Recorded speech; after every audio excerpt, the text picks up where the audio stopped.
할렐루야. 사랑하는 성도 여러분, 어제 하루 동안 주님 은총 안에서 평안하게 잘 지내셨습니까? 이제 저와 함께 기도하심으로 우리 역사와 신앙 제45강 강의를 시작하겠습니다. 함께 기도하시겠습니다. 하나님 아버지 감사합니다. 저희들 주님께서 사랑하여 주셔서 하나님 자녀 삼아 주시고 또 이 할 일 많은 시대에 저희들 이 땅에 태어나게 하셔서 우리 주님의 동역자로 함께 일할 수 있도록 인도하여 주신 것 감사합니다. 이 시간 역사와 신앙 강의로 함께 모였습니다. 주님께서 이곳에 친히 임재하여 주셔서 지혜와 총명으로 저희들을 붙드시고 한 가지를 배울 때 많은 것을 깨달아 알 수 있는 은혜를 베풀어 주시옵소서. 이 시간 공부한 이 모든 것들이 우리가 주님의 일을 감당하는 데에 아름답게 밑거름으로 쓸 수 있도록 주여 은혜 내려 주시며 저희들 좁다란 생각을 다 버리고 마음을 넓게 하여 우리 주님의 크신 뜻을 바라보게 하여 주시고 저희들의 모든 뜻과 생각을 쳐서 복종하여 우리 그리스도께 복종하는 그런 귀한 하나님의 자녀들이 다 될 수 있도록 주께서 인도하여 주시옵소서. 저희들을 통해서 일하실 우리 주님께 영광을 돌리오며 이 모든 말씀 우리 구주 예수 그리스도의 이름으로 기도하옵나이다. 아멘. 네, 우리 사도신경으로 신앙 고백하겠습니다. 전능하사 천지를 만드신 하나님 아버지를 내가 믿사오며 그 외아들 우리 주 예수 그리스도를 믿사오니 이는 성령으로 잉태하사 동정녀 마리아에게 나시고 본디오 빌라도에게 고난을 받으사 십자가에 못 박혀 죽으시고 장사한 지 사흘 만에 죽은 자 가운데서 다시 살아나시며 하늘에 오르사 전능하신 하나님 우편에 앉아 계시다가 저리로서 산 자와 죽은 자를 심판하러 오시리라. 성령을 믿사오며 거룩한 공예와 성도가 서로 교통하는 것과 죄를 사하여 주시는 것과 몸이 다시 사는 것과 영원히 사는 것을 믿사옵나이다. 아멘. 네, 우리 이사야 53장 1절에서 8절 말씀 함께 읽겠습니다. 우리 주님, 우리 죄를 대신 지시고 죽으심으로 우리를 구원하신 우리 주님 생각하면서 함께 봉독합니다. 우리의 전한 것을 누가 믿었느뇨? 여호와의 팔이 네게 나타났느뇨? 그는 주 앞에서 자라나기를 연한 순 같고 마른 땅에서 나온 줄기 같아서 고운 모양도 없고 풍채도 없은즉 우리의 보기에 흠모할 만한 아름다운 것이 없도다.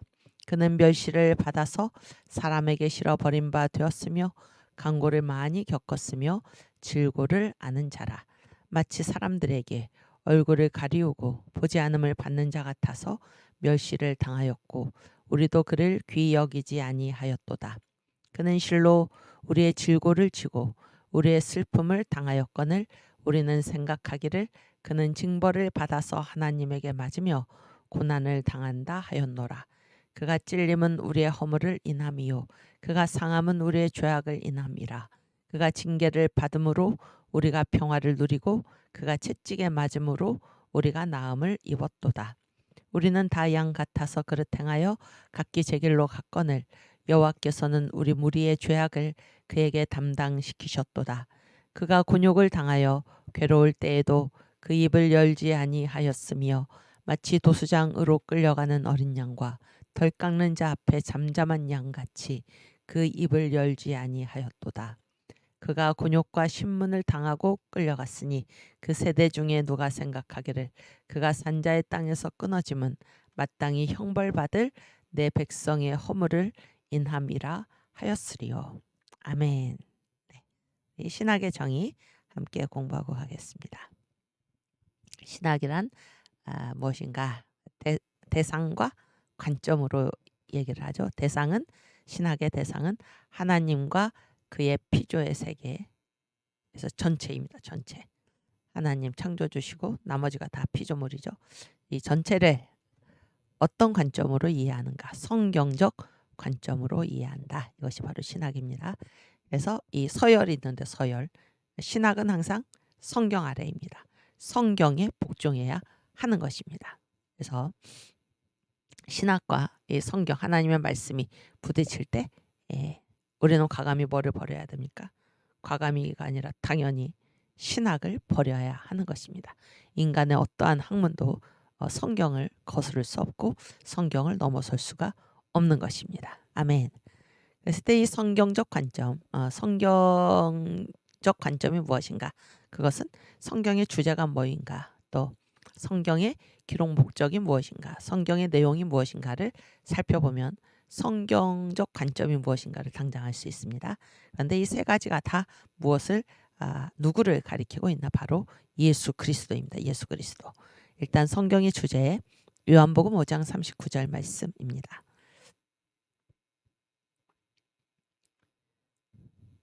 네, 너희가 성경에서 영생을 얻는 줄 생각하고 성경을 상고하거니와 이 성경이 곧 내게 대하여 증거하는 것이로다. 아멘. 성경은 나에 대한 증거. 성경의 주제는 예수 그리스도 라고 지금 예수께서 말씀하고 계시죠. 아멘. 또 성경의 기록 목적 요한복음 20장 31절. 오직 이것을 기록함은 너희로 예수께서 하나님의 아들 그리스도이심을 믿게 하려 하며.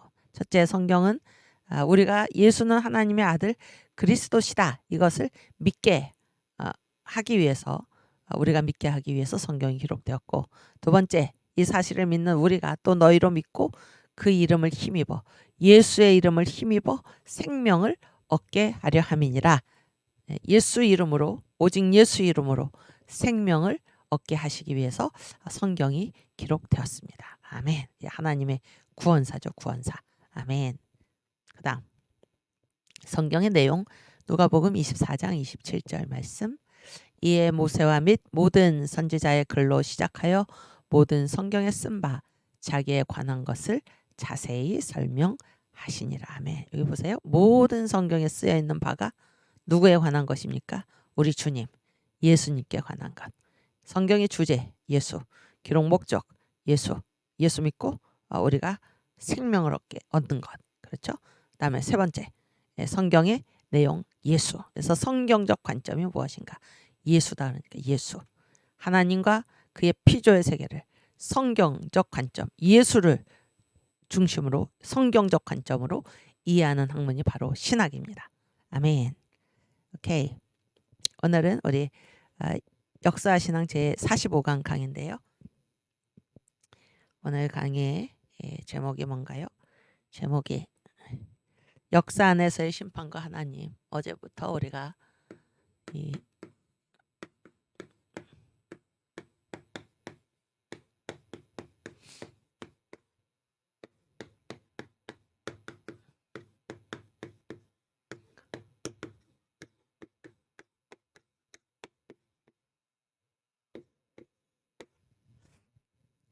역사 안에서의 심판과 하나님, 이 강의 이 주제로 지금 공부를 하고 있는데요. 그래서 여기에서 특징적인 것이 무엇인가? 우리가 심판 그러면 대개는 최후 심판을 생각하죠. 최후 심판. 최후 심판은 언제 이루어지는 심판인가요? 역사의 마지막에 가서 이루어지는데 그것이 최후 심판인데, 내 심판은 최후 심판뿐 아니라 어디서도 심판이 이루어지고 있습니까? 역사 안에서도 심판이 이루어지고 있죠. 아멘. 요즘 우리가 저녁마다 월요일부터 금요일까지 여기 사랑제일교회 또 광야교회죠. 광야교회 모여가지고 뭐를 지금 불집회를 하고 있잖아요. 거기에서 우리가 지금 다루는 목사님께서 지금 말씀하시는 그 주제가 주제가 무엇입니까? 보좌를 잡으라죠. 보좌를 잡으라. 그렇죠? 이 보좌에서 뭐가 나옵니까? 세 가지가 나오죠. 뭐가 나오나요? 뭐가 나왔냐면 첫째, 창조. 보좌에서 하나님의 창조 행위가 이루어지고, 둘째, 뭐가 나오는 이 보좌에서 섭리 하시고, 세 번째, 또 이 보좌에서 무엇이 나오나요? 통치. 이 삼위일체 하나님께서 이 보좌에서 창조하시고 섭리하시고 통치하시는 것입니다. 그럼 주님께서 창조하시고 섭리하시고 통치하신다라고 했을 때 이 통치가 무엇인가요? 섭리가 무엇인가요? 그 일 중에 하나가 무엇입니까? 역사 안에서의 심판이죠. 하나님께서 지금 심판하시면서 그런 얘기. 심판하시면서. 그러니까 심판은 반드시 최후에만 이루어지는 것이 아니라 때따라 하나님께서 역사를 지금 주도하고 계시기 때문에 주관하고 계시기 때문에 하나님의 심판은 이 역사 안에서도 지금 창조와 섭리와 통치 행위를 통해서 이루어지고 있는 것을 볼 수가 있습니다. 아멘. 예. 그래서 지금 전체 우리가 다루고 있는 주제가 역사 안에서 이루어지는 심판에 관해서 얘기하고 있고, 누가 하십니까? 하나님이 하신다. 그런 얘기. 하나님이 하신다. 그리고 이제 이 중에 작은 제목으로 우리가 지금 뭘 얘기하고 있냐면은 역사의 애매성의 문제를 다루고 있습니다. 역사의 애매성의 문제. 어제부터. 그래서 이 역사의 애매성의 문제, 그러니까 역사가 애매하다 이렇게 말을 하는 사람들이 있다 그런 얘기. 역사가 애매하다.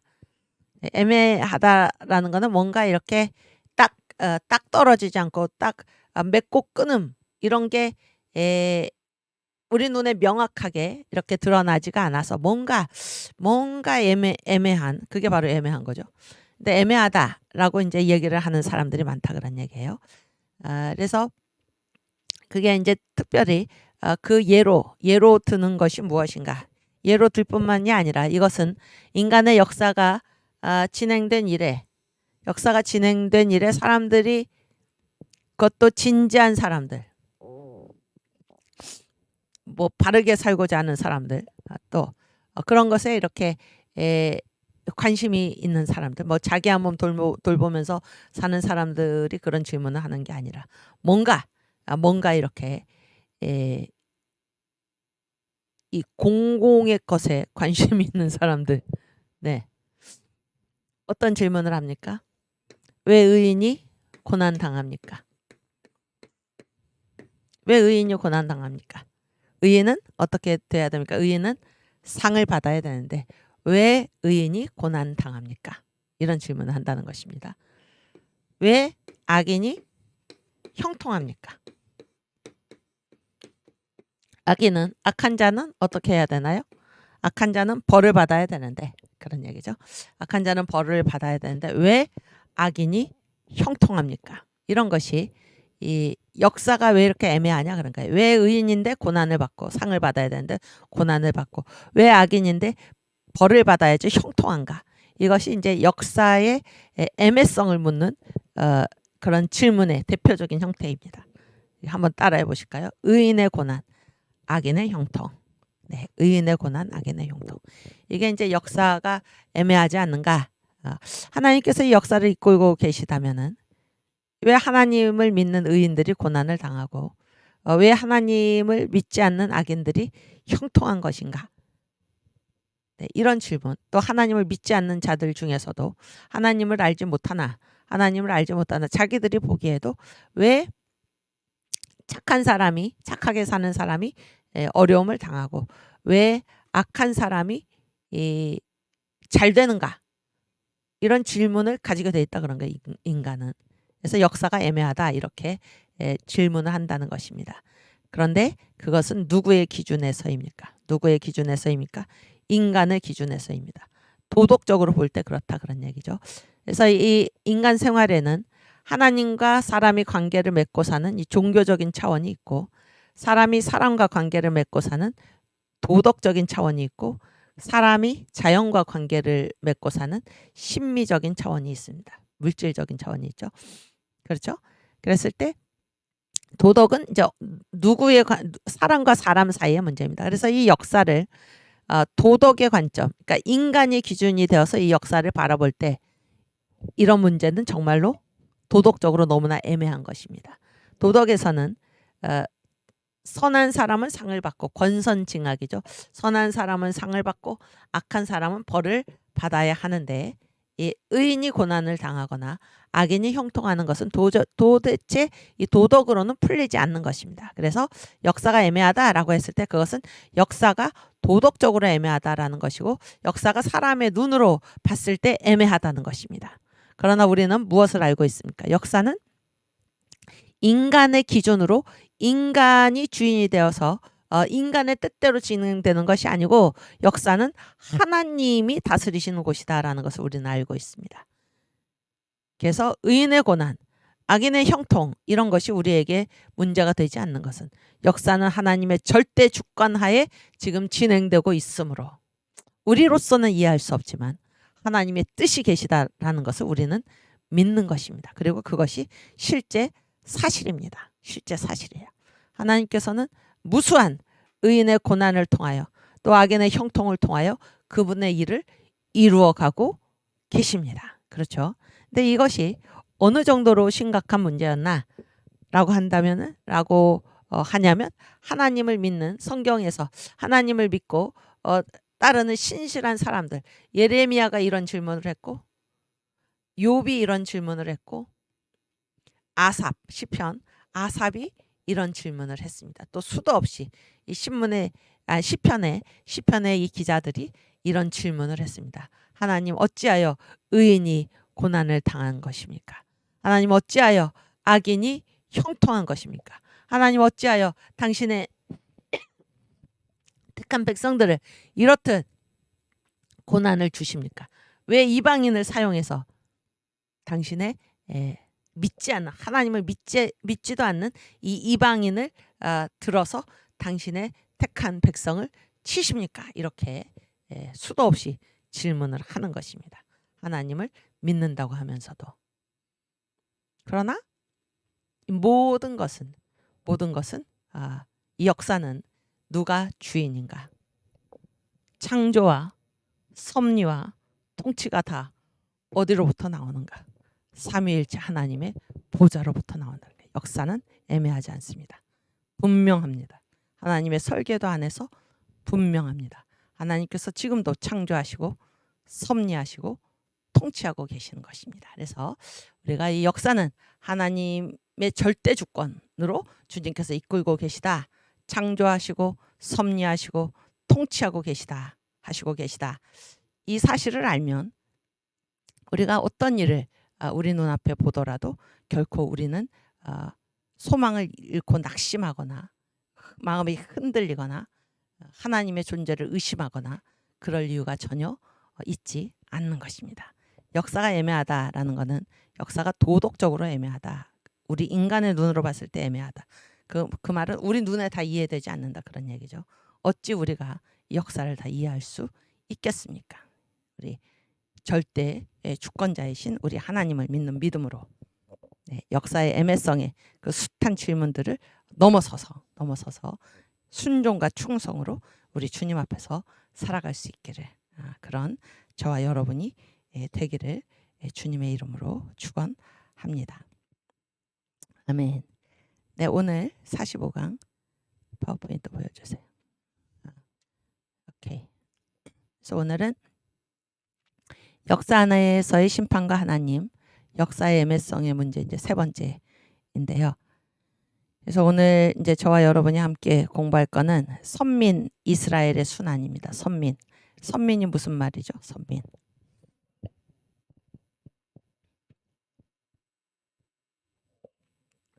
네, 선민이 무슨 뜻인가요? 택한 백성이죠. 택한 백성. 누가 택하셨나요? 하나님이. 그런데 하나님이 택하신 백성인데 성경에 보면 이 하나님의 택하신 백성 이스라엘이 엄청나게 고난을 받습니다. 잘 이해가 안 되죠. 하나님이 택하신 백성이면 뭐 굉장히 조금 뭐 이렇게 특혜 그런 거 이런 거를 우리가 이제 기대하고 하나님이 택하신 백성이기 때문에 복을 받고 뭐 이런 것만은 이제 생각하기가 쉬운데 이스라엘처럼 어느 민족이 고난을 당했을까 할 정도로 이 선민 이스라엘의 순환. 왜 하나님이 택하신 백성인데 고난을 당했나? 이제 이런 문제입니다. 역사의 애매성의 한 부분으로서. 그리고 이제 두 번째는 이 이스라엘의 순환과 이스라엘의 회개에 대해서 이제 우리가 살펴보도록 하겠습니다. 예, 다음 장 파워포인트 다음 장 보여주세요. 그래서 이제 이 이스라엘의 순환의 의미에 대해서 선민이라는 것이 무엇인가? 선민은 하나님이 택한 백성인데 고난을 받았다 그런 얘기예요. 고난을 받았다. 한두 번 고난 받은 게 아니고 이 구약 성경에 보면은 하나님께서 선택하신 백성인데 계속해서 이제 이스라엘이 고난을 당하는 그런 것을 우리가 볼 수가 있습니다. 그리고 지금까지도 이제 이 이스라엘이 이제 고난을 받는 그런 것들을 우리가 볼 수가 있는데, 여기서 이제 첫 번째는 무엇인가 하면은 그 역사는 뭐가 아닌가? 역사는 도덕이 아니다. 이런 것을 우리가 생각해야 할 것입니다. 역사는 도덕이 아니다. 어제 말씀드린 대로 이 도덕이라는 것은 누구의 관점입니까? 그러니까 인간 생활에는 세 가지 차원이 있다 그렇게 얘기를 했죠. 그래서 인간은 항상 세계의 대상과 이제 관계를 맺고 사는데, 인간은 첫 번째 인간은 누구랑 관계를 맺고 삽니까? 하나님과 반드시 관계를 맺고 삽니다. 그래서 이거를 인간 생활의 어떤 차원이라 그러나 종교적인 차원이라 그래. 종교적인 차원. 그래서 하나님과 관계없는 사람은 한 사람도 없습니다. 이 지구상에 있을 수가 없죠. 다 누가 창조하셨습니까? 하나님께서 창조하셨잖아요. 그래서 이것을 그 사람이 인정을 하든지 안 하든지, 인간이 이 세상에 존재하게 된 것은 다 누구로부터 나온 것입니까? 하나님께로부터 지음받아서 이 세상에 보내진 것입니다. 그리고 그 하나님은 아까도 얘기했지만 이 세상을 창조하신 이후에 버려두시는 분이 아니고 창조와 역사의 주인으로서 지금도 창조하시고 지금도 섭리하시고 지금도 통치하신다고 성경이 분명히 얘기하고 있죠. 우리 요한계시록 4장 말씀 한번 찾아보겠습니다.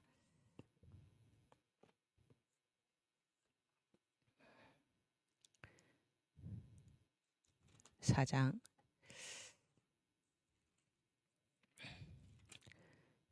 11절 말씀,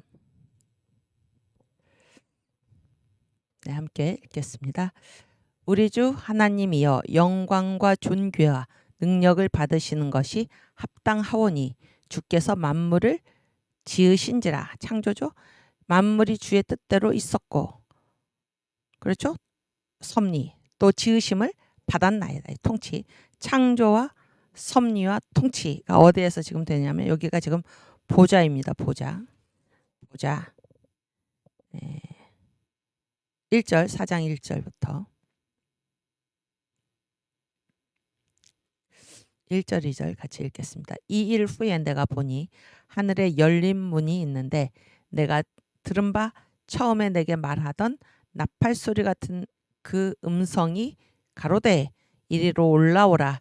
이후에 마땅히 될 일을 내가 내게 보이리라 하시더라. 그래서 계시록 1장부터 3장까지는 요한이 땅에서 받은 환상이죠. 땅에서 본 환상이고, 4장에 이제 지금 어떻게 합니까? 하늘로 이리로 올라오라 그러죠. 하늘에 열린 문이 있는데 이리로 올라오라. 그래서 이제 하늘에 가서 이 환상을 본 것입니다. 그렇죠? 그래서 이제 이 계시록 3장까지가 이 땅에 있는 교회, 이방인의 교회고, 이 4장부터가 이제 이 70일에 70일이 아니고 마지막 한 일의 시작이다, 이렇게 전 목사님 말씀하셨는데요. 그래서 2절, 그래서 이제 하늘에 올라가서 본 것이 무엇입니까? 2절, 내가 곧 성령에 감동하였더니 보라 하늘에 보좌를 베풀었고 그 보좌 위에 앉으신 이가 있는데, 그래서 지금 이 아까 읽은 11절 말씀 다시 보여주세요. 우리 주 하나님이여 영광과 존귀와 능력을 받으시는 것이 합당하오니 이 하나님의 보좌에서 주께서 만물을 지으신지라. 만물이 주의 뜻대로 있었고 또 지으심을 받았나이다. 이 보좌에서 하나님께서 창조하시고 섭리하시고 통치하신다라는 것입니다. 그래서 이 역사에서 진행되는 모든 일이 이 하늘의 보좌에서 이미 결정이 되고 그것이 땅에 그대로 집행된다 하는 것입니다. 그래서 이 세상에 살아가는 어떤 사람도 하나님으로부터 창조를 받지 않는 사람이 없죠. 또 하나님의 간섭을 받지 않는 사람이 없습니다. 그가 하나님을 알든지 모르든지 하나님께서는 창조하시고 섭리하시고 통치하시는 역사의 주인이시기 때문에 이 세상에 존재하는 어느 것 하나도 이 보좌의 결정 없이는 이루어지는 것이 없다라는 사실을 우리가 생각하게 됩니다. 그래서 모든 인간은 그가 하나님을 알든지 모르든지 믿든지 안 믿든지 관계없이 인간은 다 하나님과 관계를 맺고 산다 그런 거예요. 이것이 바로 인간 생활의 종교적인 차원입니다. 또 모든 사람은 누구랑 관계를 맺고 사나요? 사람과 관계를 맺고 삽니다. 사람과. 이것이 무엇인가? 인간 생활의 윤리적 차원, 도덕적 차원입니다. 도덕적인 차원. 그렇죠? 네. 참새 한 마리도 하나님의 허락 없이는 떨어지지 않죠. 그렇죠? 또 인간은 또 모든 인간은 또 어떤 세계랑 관계를 맺고 삽니까? 물질 세계랑 관계를 맺고 살아서 이것이 이제 인간 생활의 물질적인 차원이고 이거를 심미적 차원이라고 합니다. 심미가 무엇인가 하면 미를 추구하는 거예요. 미를. 인간은 이제 이 자연 세계랑 관계를 맺고 살면서 미를 추구합니다. 그래서 이 종교적 차원에서 인간이 추구하는 것이 무엇입니까? 진리죠, 진리. 진리를 추구하고 도덕에서 인간과 인간 사이에서 인간이 추구하는 것이 무엇입니까? 선이죠. 선을 추구하고 물질 세계랑 관계를 맺으면서 인간이 추구하는 것이 무엇인가? 이것이 미입니다. 미. 진선미 많이 들어봤죠? 미스 코리아 1등, 2등, 3등 우리가 진선미라고 그러는데 이것이 이제 인간이 이 관계를 맺고 사는 그런 차원이다 그런 얘기예요. 아시겠죠? 그랬을 때 아까 파워포인트 다시 보여주시겠어요? 그랬을 때 지금 선민이면 이제 하나님이 택한 백성인데 왜 고난 받았나? 그랬을 때 선민은 고난 받을 수 없다. 선민은 고난 당할 수 없다. 이게 누구 생각입니까? 누구 생각이냐면 우리 생각입니다. 우리. 하나님이 택하신 백성이면 뭔가 특별한 게 있어야지. 왜 선민인데 하나님이 고난을 주시나? 모든 고난에서 우리를 벗어나게 해야지. 아니 고난이라는 것이 가까이 오지 못하게 해야지. 이거는 누구 생각인가요? 우리 생각입니다. 우리 생각. 그렇죠? 그러나 역사는 뭐가 아닙니까? 역사는 도덕이 아니다 그런 얘기예요. 역사는 도덕이 아니다. 역사는 사람은 우리끼리만 살아가는 게 아니다 그런 얘기예요. 하나님이 계시고 사람들이 있고 또 자연세계. 그래서 이 세 차원과 관계를 맺고 살아가면서 이 차원 중에서 어떤 것이 가장 위대하고 높은가? 종교적 차원. 진선미 중에 진이 1등이죠. 종교적 차원. 이것이 위대한. 예, 이것이 중심이고 그런 얘기예요. 그 밑에 인간과 인간과 자연은 그 하위이다 그런 얘기입니다. 이거를 우리가 이제는 우리가 이렇게 공부를 하다 보니까 또 말씀을 계속 듣다 보니까 어떻습니까? 이제 이 모든 것이 다 이렇게 통한다 그런 생각을 하게 되는데요. 이게 바로 어떤 구조입니까? 지식의 구조랑 또 통하죠. 지식의 구조. 우리 지식의 구조 한번 다시 볼까요?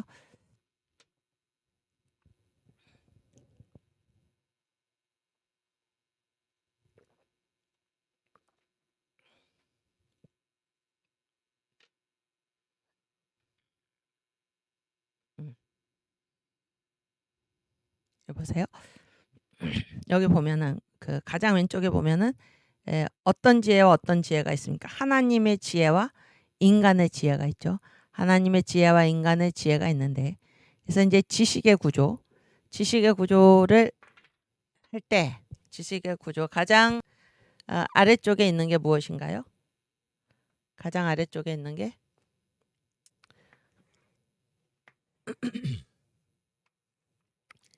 자연과학이죠. 자연과학.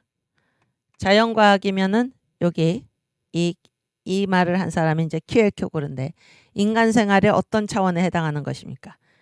심미적 차원. 인간과 그 자연 세계와의 관계를 다루는 것이 무엇입니까? 자연과학이잖아요. 그렇죠? 자연과학 위에 있는 것이 무엇입니까? 인문 사회과학이죠. 인문 사회과학. 그래서 이것은 무엇입니까? 도덕적 차원이죠. 인간과의 관계죠. 인간과 인간과의 관계. 그 다음에 인문사회과학보다 하나 높은 것이 무엇입니까? 철학이죠. 철학. 그래서 철학은 뭐라고 그래요? 모든 학문의 꽃이다 라고 하는데 철학은 이게 정신, 관념의 문제를 다루죠. 관념의 문제. 그렇죠? 이것도 무엇입니까? 결국 인간의 문제죠. 인간의 어떤 생각의 문제를 다루는 것이 철학입니다. 그렇죠? 그 다음에 철학 위에가 무엇입니까? 신학입니다. 신학은 뭐를 다룰까요? 여기까지가 다 무엇에 관한 것입니까? 무엇에 관한 거냐면은 피조 세계에 관한 거죠. 피조 세계. 그런데 신학은 하나님에 관해서 다루는데 이제까지 다른 신학교나 이 신학자들이 말하는 신학의 정의는 신학이라는 용어 자체가 theology입니다. 하나님께 대한 학문인데 우리 청교도 신학원에서 내린 위대한 정의, 정광 목사님께서 말씀하신 이 위대한 정의, 그런데 참으로 올바른 정의입니다. 신학은 무엇인가? 하나님과 그의 피조의 세계를 성경적 관점으로 이해하는 학문이다. 그렇게 말씀을 이제 하셨죠. 그래서 신학은 하나님과 그의 피조의 세계, 하나님과 그의 피조의 세계 전체가 다 신학의 대상인 것입니다. 이 점을 꼭 명심하시고, 그렇죠? 그리고 신학 위에가 무엇입니까? 신학은 하나님과 그의 피조의 세계를 어떤 관점으로 다루나요? 성경적 관점으로 다루는 것입니다. 성경적 관점. 성경은 누구의 말씀입니까? 하나님의 말씀이죠. 성경은 인간의 지혜가 아닙니다. 하나님의 지혜인 것입니다. 그래서 여기 다시 한번 띄워주시면 성경 위에가 누굽니까? 예수님이죠. 왜냐하면 성경은 다 예수를 가리키고 있기 때문에 여기 보시면 인간의 지혜를 이렇게 옆으로 쭉 연결해 보시면 어디까지가 인간의 지혜입니까? 철학까지가 인간의 지혜입니까? 신학까지가 인간의 지혜입니까? 응?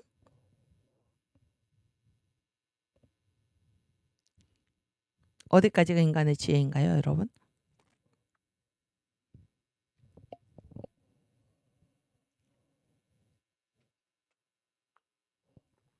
응? 여기 학생 대표 어디까지? 그렇지, 잘했어. 신학까지. 여기까지가 인간의 지혜, 신학까지가 인간의 지혜. 성경이 뭡니까? 예수 그리스도 하나님의 지혜죠. 여기가 하나님의 지혜고 신학까지가 인간의 지혜인 것입니다. 인간의 지혜.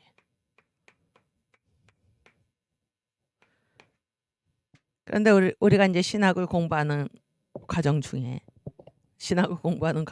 또 어떤 신학자들이 또는 신학을 공부한 많은 이렇게 학생들 또는 이제 목회자들이 성경에 거스르면서 어떤 신학적인 견해를 이야기한다면은 성경 말씀에 대해서 어떤 신학적인 견해를 들어가지고 이 견해에 따르면은 그렇지 않은데요라고 성경에 오히려 되묻는다면은 그 사람들은 혹시 어떤 착각을 갖고 있는 것이 아닐까 그런 생각을 합니다. 이 신학이 인간의 지혜가 아니라 하나님의 지혜라고 지금 생각하고 있는 것이 아닌가 그런 생각이 들어요. 그러나 어디가 하나님의 말씀입니까? 성경이 정확무오한 하나님의 말씀이요. 그렇죠? 신학은 무엇입니까? 신학은 이 성경을 이해를 한 것입니다. 성경을 이해를 하는데 인간의 차원에서 이해를 하기 때문에 이 인간의 차원에서 이해를 한 것이 이 성경 말씀보다 더 위에 있을 수가 없습니다. 그런데도 많은 사람들이 어떠한 경향을 가지고 고집을 부리고 있나? 성경 말씀과 자기가 가진 신학적 견해 혹은 자기가 배운 그런 신학적 견해가 부딪힐 때 성경이 잘못됐다고 얘기합니다. 성경이 엄청난 착오이고 잘못이 아닐 수가 없습니다. 그렇죠? 네. 그래서 어떻게까지 잘못됐다고 얘기합니까? 요즘 그 한국 교회 대표적인 교회 그 강단에서 그런 말이 그러면 그런 것을 이제 설교했다가 교인들이 막 항의를 하고 그러니까 그걸 내렸다고 그런 거를 제가 이제 그 교회 다니는 사람한테 분한테 직접 들었는데 예수가 성령으로 잉태된 것이 아니고 마리아의 사생자이다. 그러니까 마리아가 바람 피어서 났다. 성경에 어디 그렇게 얘기를 하고 있습니까? 성령으로 잉태하사. 이것이 성경 말씀 아닙니까? 그런데 이거 인간의 이성으로 이해가 되지 않아서, 그래서 자기들 나름대로 설명한다고 한 것이 무엇입니까? 예수가 사생자이다. 이런 설명을 해놓고 그런 것을 가지고 성경이 말하는 거예요. 이거는 우리의 이성으로 이해가 되지 않아. 이거는 미신에 불과해. 어떻게 예수께서 바다 위를 걸어가시는가? 이거는 미신에 불과해. 꾸며낸 얘기야. 예수를 높이느라고. 만약에 우리가 그런 주장을 하고 있다면 우리는 인간의 지혜를 가지고 지금 하나님의 지혜를 거스르고 정죄하는 그런 오류를 범하는 것입니다. 큰 죄악입니다. 큰 죄악입니다. 그렇죠? 성경은 정확, 무오, 오류가 없는 하나님의 말씀인 것입니다. 말씀. 그래서 우리가 늘 얘기를 하지만 신학과 성경이 부딪혔을 때 당연히 신학을 버려야 하는 것입니다. 아무것도 아닙니다. 성경 말씀이 정확한 말씀입니다. 성경의 사실이 사실입니다. 우리 인간의 눈으로 보는, 우리 인간이 이해하는 한도 안에서의 사실이 사실이 아니라 성경이 말씀하고 있는 것이 사실임을 우리가 늘 명심해야 할 것입니다. 아멘. 오케이. 우리 성경 말씀, 이 귀한 말씀 우리에게 주신 하나님께 감사를 드리면서 우리 찬송가 같이 부르고 하겠습니다. 달고 오묘한 그 말씀, 달고 오묘한 그 말씀.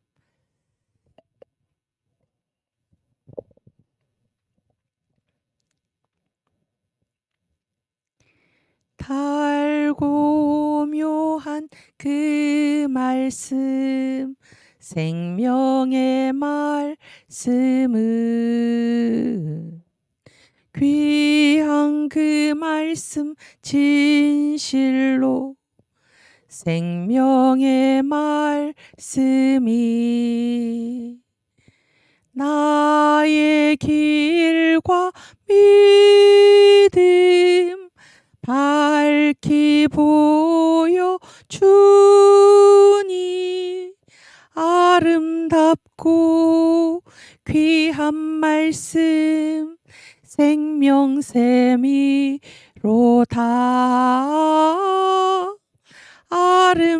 아름답고 귀한 말씀 생명샘이로다. 아멘. 귀한 그 말씀 내 노래 제목이 되도다. 모든 사람의 복주는 생명의 말씀을 값도 없이 받아 생명 길을 가니 아름답고 귀한 말씀 생명샘이로다.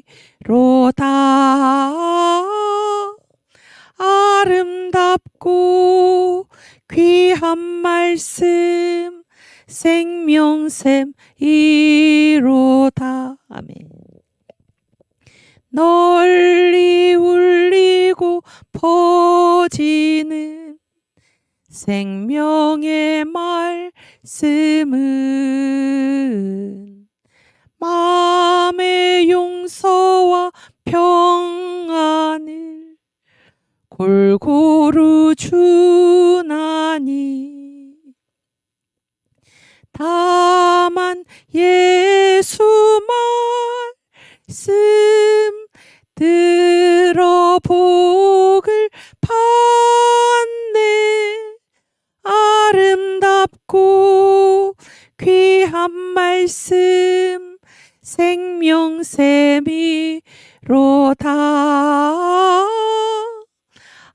아름답고 귀한 말씀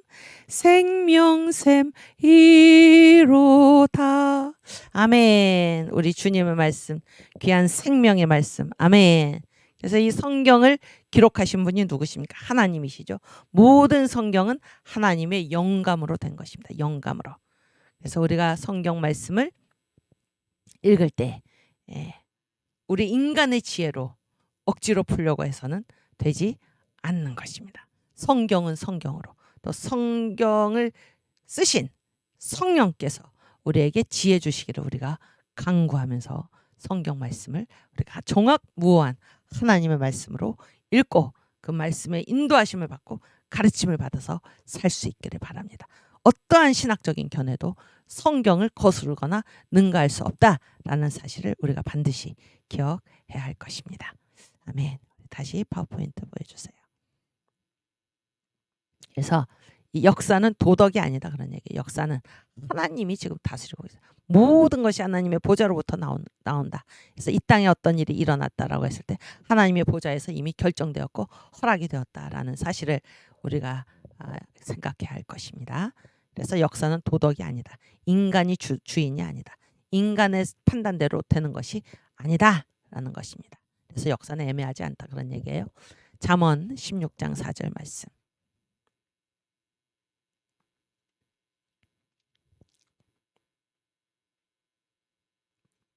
네. 그래서 여호와께서 온갖 것을 그 시음에 적당하게 지으셨나니 악인도 악한 날에 적당하게 하셨느니라. 아멘. 여러분 이 도덕의 차원에서 봤을 때는 이 악인 있잖아요. 악인.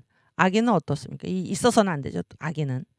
그렇지 않습니까? 그런데 하나님께서는 이 모든 것, 이 땅에 존재하는 이 모든 것, 이 땅에 존재하는 어떤 것도 창조주 하나님을 제외한 나머지 모두를 우리가 뭐라고 얘기하나요? 피조물이잖아요. 피조물. 피조물. 그러면 하나님께서는 이 모든 것을 하나님께서 지으셨고 그런 얘기예요. 악인도 악한 날에 적당하게 지금 쓰신다 그런 얘기입니다. 그래서 이 악한 것, 그러니까 사탄도 제 아무리 사탄이 날고 뛰어도 누구의 허락하에 하나님이 허락하신 한도 내에서 활동하는 것입니다.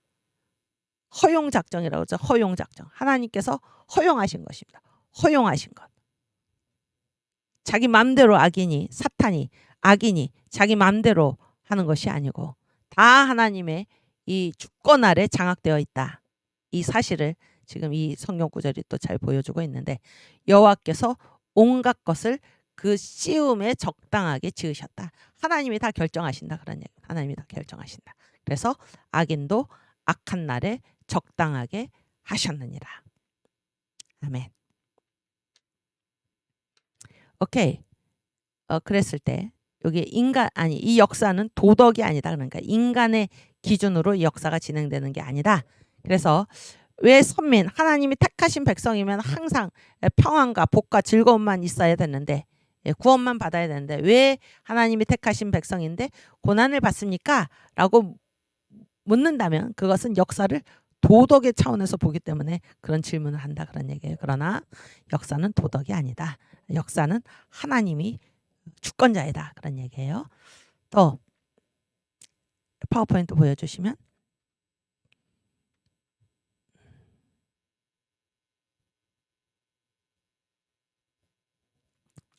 선택받음의 근거가 이스라엘에게 있지 않다라고 지금 모세가 얘기를 하고 있죠. 그러니까 이스라엘이 지금 하나님이 선택하신 백성이잖아요. 근데 이 하나님이 선택하신 것이지 이스라엘이 선택받을 만해서 하나님이 선택하신 게 아니다 그런 얘기예요. 그래서 이 근거가 이스라엘이 뭔가 특별해가지고 하나님의 선택을 받을 만한 그런 자들이어서 선택을 받은 게 아니고 하나님이 이들을 선택하신 근거가 이스라엘의 어떤 것에 어떤 자격에 있지 않고 그런 얘기입니다. 하나님이 택하신 것입니다. 하나님의 그분의 주권으로 택하셨다 하는 것이죠. 신명기 7장 6절에서 8절 말씀.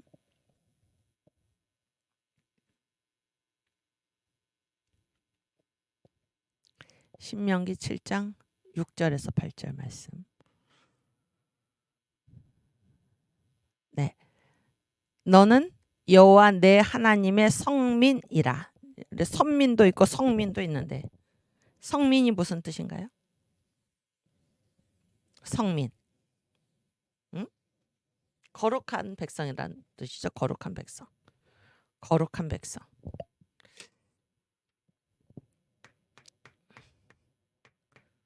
성민은 이제 거룩한 백성이다 그런 얘기예요. 이 성경에서 거룩하다라는 말은 무슨 뜻입니까? 거룩하다라는 거는 구별됐다 그런 얘기죠. 구별됐다. 그렇죠? 또 선민은 무슨 뜻입니까? 선민. 그래서 선은 뽑힌 바 된, 택한 바 된 그런 얘기죠. 같은 말이죠. 성민, 거룩한, 거룩하게 구별된 백성이다 그런 얘기고, 선민은 택함을 받은 백성이다 그런 얘기죠. 오케이, 다시 성경 말씀. 너는 여호와 내 하나님의 거룩한 백성이라, 성민이라. 내 하나님 여호와께서 지상 만민 중에서, 그러니까 지상에 많은 민족이 있잖아요. 많은 족속이 있잖아요. 지상 만민 중에서 너를, 이스라엘, 너를 자기 기업의 백성으로 택하셨나니. 네. 그래서 선택을 받았다 그런 얘기예요. 하나님의 백성으로 선택받았다. 7절. 여호와께서 너희를 기뻐하시고 너희를 택하시면, 잘 보세요. 여호와께서 너희를 기뻐하시고 너희를 택하시면, 왜 너희를 택했나? 왜 너희를 기뻐하셨나? 너희가 다른 민족보다 수요가 많은 연고가 아니라, 너희가 뭐 대단해서 수요가 많아가지고 너희를 택한 것이 아니라, 너희를 보라, 너희는 모든 민족 중에 가장 적으니라. 숫자가 가장 적은데 하나님께서 너희를 택하셨다. 왜 택하셨나요? 8절. 여호와께서 다만 너희를 사랑하심을 인하여. 왜 택하셨나? 너희를 사랑하셨다. 또는 너희 열조에게 하신 맹세를 지키려 하심을 인하여. 아브라함과 이삭과 야곱과 언약을 맺으셨죠. 그 맹세를 지키시기 위하여 자기의 권능의 손으로 너희를 인도하여 내시되, 너희를 그 종되었던 집에서 애굽 왕 바로의 손에서 속량하셨나니. 아멘. 여기 보세요. 하나님이 이스라엘을 왜 택하셨나요? 그 택하신 이유가 이스라엘 자신에게 있지 않다 그런 얘기. 이스라엘이 다른 민족보다도 숫자가 많아가지고 택하신 것이 아니다. 그러니까 택함 받을 만해서 택하신 것이 아니다. 너희 자신을 보라. 너희는 이 세상의 어떤 민족보다도 숫자가 작다. 그런데 왜 너희를 택하셨나? 너희를 하나님이 사랑하셨다. 하나님이 하나님의 자유로운 그분의 절대 주권으로 너희를 하나님이 사랑하셨기 때문에 택하셨고 그런 얘기예요. 하나님이 하신 거다 그런 얘기입니다. 또 너희 열조에게 맹세하신 그 맹세로 인해서 너희를 택하셨다. 아멘. 그래서 이 모든 것이 하나님께 이유가 있다 그런 얘기. 하나님께. 네, 저를 보여주십시오. 그래서 선택받음의 근거는 이스라엘에게 있지 않고 그냥 하나님이 택하신 것이다. 하나님이 택하신 것이다. 이것이 무엇입니까? 바로 요즘 그 주일날 지난주부터 이제 어떤 그 설교를 지금 시작하셨습니까? 전 목사님이 광화문 전국 연합 예배에서 어떤 설교를 시작하셨나요? 성경을 알자죠. 성경을 알자. 성경을 알자.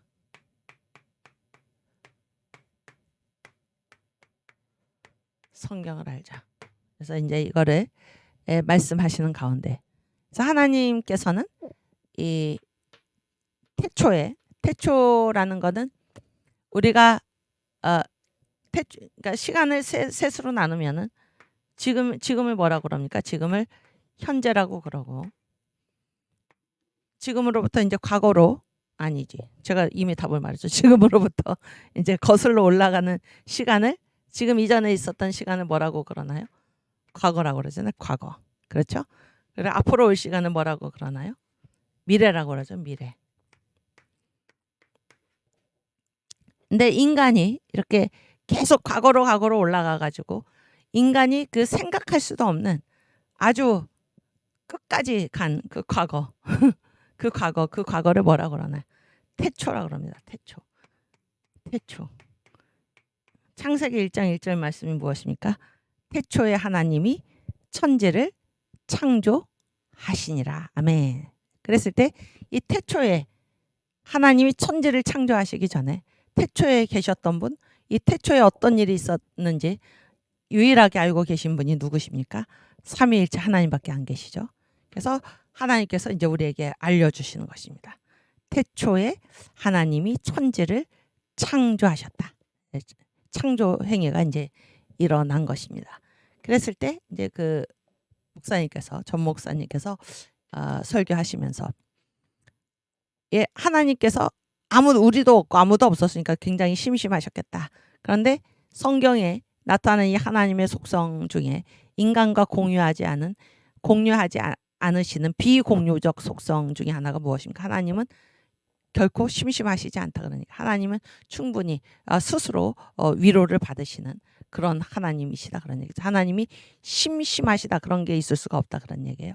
그러면 하나님이 왜 심심하셔서 우리를 만드신 게 아니고 심심하셔서 이 우주를 창조하신 게 아니고 왜 창조하셨습니까? 하나님의 사랑으로 사랑의 결과로 하나님의 사랑하심으로 말미암아 이 우주를 창조하시고 인간을 창조하셨다. 그런 얘기죠. 지금 여기 신명기 7장 8절 말씀 읽으면서 제가 생각이 나는데 다시 한번 올려주세요. 왜 이스라엘을 택하셨나? 마찬가지입니다. 여호와께서 다만 너희를 사랑하심을 인하여. 아멘. 사랑하심을 인하여. 아멘. 예, 그래서 하나님이 이스라엘을 선택하신 그 근거가 어디에 있나? 하나님의 사랑이 있다. 하나님의 사랑이 있다. 하나님의 사랑하심으로 이 아담의 세계 창조하시고 또 이 아담의 세계가 지어지기 전에 먼저 어떤 세계를 하나님께서 지으셨습니까? 천사의 세계. 천사의 세계. 거기에 대장이 누구입니까? 루시엘이죠. 루시엘. 그런데 이 루시엘이 하나님의 피조물이죠. 천사는 다 하나님의 피조물이잖아요. 피조물인데 이 하나님의 보좌에 도전하다가 이 천사의 세계가 완전히 심판을 받아서 이제 없어진 것입니다. 없어지고 그리고 나서 이제 하나님께서 아담의 세계 한참 시간이 흐른 후에 다시 아담의 세계를 주님께서 이제 창조하신 것입니다. 아멘. 그래서 이 모든 창조 행위는 하나님의 사랑으로 인한 결과이다. 그런 얘기입니다. 오케이. 그래서 이 성경을 알자. 여러분께서 들으실 뿐 아니라 이것을 수없이 많은 사람들에게 요즘 우리가 하는 말이 있죠. 손가락 선교. 손가락으로 전도해서 이 놀라운 말씀 성경이 무엇인지 성경이 어떤 것인지를 우리가 이렇게 전파해서 1200만 성도들이 우선 다 주님 앞으로 돌아오는 역사가 이루어지기를 바랍니다. 아멘. 네, 그래서 우리가 또 믿지 않는 다른 5천만 국민들을 다 주님 앞으로 인도해드리고 그래서 에덴 동산 이후에 가장 아름다운 나라가 이 땅에 건설이 되고 아멘. 이 복음의 빛으로 북한을 통일하고 중국 동북 삼성을 통일하고 중공 저 붉은 용 무너뜨리고 인도 이슬람을 다 무너뜨리고 예루살렘까지 진권해서 우리 주님 오실 길을 예비하는 그런 사명을 잘 감당하는 저와 여러분 될 수 있기를 주님의 이름으로 축원합니다. 아멘. 우리 선교 한 곡 찬양 같이 부르겠습니다.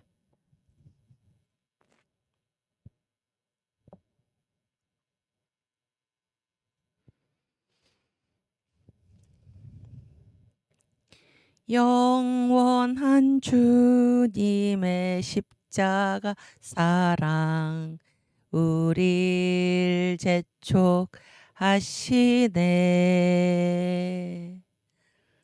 복음 들고 예루살렘 향해 일어나 너 거침없이 나아가라. 아멘. 모진고난 핍박이 와도 우리 믿음 더욱 견고해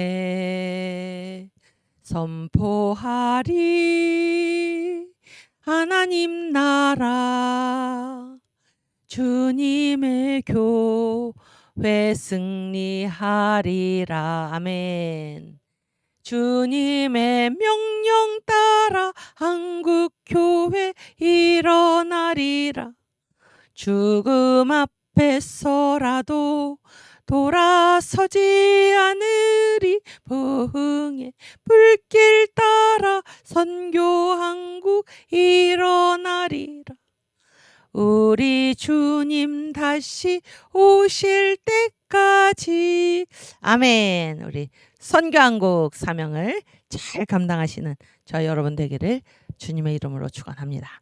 네. 그래서 성경을 알자. 성경을 알자가 이제 무엇인가?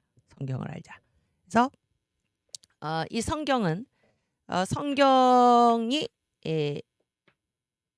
성경은 누가 기록했고 누가 해설을 했나 그런 거지. 이것이 이제 이 성경을 열고 들어가는 문고리인데, 성경은 모세가 기록하고 누가 해석을 했습니까? 바울이 해석한 것이다. 이렇게 이제 우리가 정리할 수가 있죠. 그래서 모세, 이 유럽이 아니라 유대인의 그 히브리 랍비 대학에 가면 성경이 무엇입니까? 성경이 이제 이 모세가 기록한 모세오경을 지금 성경이라고 합니다. 성경. 그리고 이 바울서신은 우리가 이렇게 보면 바울의 별명이 무엇인가? 계시의 왕인데, 이제 모세가 기록한 것을 바울이 그거를 이렇게 해석한 것입니다. 해석한 것이에요. 그래서 이 모세오경의 내용과 이 바울서신은 지금 같은 내용입니다. 같은 내용. 그런데 이 성경을 이 모세오경을, 그리고 그러면 나머지 책들은 무엇인가? 그 편순복 교수님의 그때 이제 말씀을 들으니까 이 모세오경을 원리라고 하는 원리. 모세오경이 원리이고, 그다음에 예언서 있죠? 예언서가 무엇입니까? 예언서는 모세오경을 교육하는 것이고, 그다음에 나머지가 무엇입니까? 구약 성경의 나머지가 뭐냐면 성문서잖아요. 성문서는 모세오경을 어떻게 한 것입니까? 이 원리를 적용시킨 것이다. 원리를 적용시킨 것이다. 근데 이제 이 모세오경을 기록을 했는데, 사람들이 이 성경을 읽어도 도대체 이게 무슨 말인지를, 왜 예를 들어서 왜 하나님이 천지를 6일 동안 창조하시고 7일째 되는 날 안식하셨는지를, 거기에 하나님께서 그 사건을 통해서 말씀하시고자 하는 것이 무엇인지를 사람들이 읽어도 그 뜻을 알지 못했다 그런 얘기예요. 그 뜻을 알지 못하고 천지 창조 얘기가 그냥 천지를 하나님이 창조하신 거구나 이러고 이제 성경이 닫힌 채로 계속 있다가, 그렇죠? 누가 나타나서 바울이, 그로부터 한 1500년 후에 바울이 나타나서 모세, 이 성경, 이 원리죠. 모세오경, 여기에서 말씀하신 그 뜻이 무엇인가라는 것을 바울이 이제 그거를 해석을 한 것이 지금 바울 서신, 13권 바울 서신이다 그런 얘기잖아요. 그런데 어떻게 그렇게 할 수 있었을까? 다시 정리를 하면 성경은 모세가 기록한 것을 바울이 해석한 것인데, 이 둘은 어떻게 그렇게 할 수 있었을까? 그런 얘기예요. 둘 다 어디에 갔습니까? 하늘에 올라가서 하늘의 설계도를 보았다 그런 얘기죠. 그래서 모세는 어디에 올라갔나요? 시내산에 올라갔습니다. 시내산에. 요즘 그 불집회에서 이제 보좌를 우리가 이제 설교 말씀을 듣고 있는데, 성경에서 우리가 보좌를 보고 있는데, 이 보좌가 땅에 직접 임했던 때가 언제입니까? 시내산에 이 보좌가 내려왔죠. 우리가 출애굽기의 말씀에 보면 다 기록이 되어 있죠. 그래서 그때 이 모세가 이 시내산에 올라가서 마치 사도 요한이 하나님께서 요한계시록 4장에서 이리로 올라오라, 그래서 하늘로 불려 올라간 것 같이 모세도 시내산에 올라가서 거기에 이제 하나님의 보좌가 임했고, 거기에서 하늘의 설계도를 보게 된 것입니다. 근데 이 하늘의 설계도가 무엇입니까? 그리스도다 그런 얘기예요. 그리스도. 그래서 이 성경을 알자 이 설교의 본문 말씀이 그 중에 하나가 무엇입니까? 요한복음 5장 39절 말씀. 우리가 늘 강의를 시작할 때마다 읽는 그 말씀, 성경의 주제 예수 그리스도. 너희가 성경에서 영생을 얻는 줄로 생각하고 성경을 상고하거니와 이 성경은 나에 대한 증거니라. 아멘. 나에 대한 증거니라. 그래서 성경의 주제는 누구입니까? 예수 그리스도. 그런데 이 모세가 하늘에, 이 시내산에 올라가 가지고 하늘의 식양을 본 것입니다. 하늘의 식양, 하늘의 설계도죠. 하늘의 설계도가 있다 그런 얘기예요. 그 설계도가 누구인가? 바로 예수 그리스도인데, 그래서 이 하늘의 설계도를 하나님께서 이 땅으로 이제 끌어내리신 그 최초의 사건이 무엇인가? 그것이 바로 천지창조라는 것입니다. 천지창조. 그래서 천지창조를 통해서 하나님이 천지를 첫째 날에 뭘 창조하고 둘째 날에 뭘 창조하고 이거를 지금 그것도 말씀하시지만 그게 목적이 아니고 이 하늘의 설계도를 땅으로 끌어내리는 첫 번째 행위가 바로 천지창조여서 이 천지창조를 통해서 누구를 그리스도를 이 땅에 하나님께서 끌어내리시는 그 처음이 무엇이었나? 그것이 바로 천지창조였다 그런 얘기입니다. 할 말이 엄청나게 많지만은 일단 이때 모세가 본 것이 이제 하늘의 식양이다 그건데 출애굽기 8장 아니 25장 9절 말씀 찾아주세요. 출애굽기 25장 9절 말씀.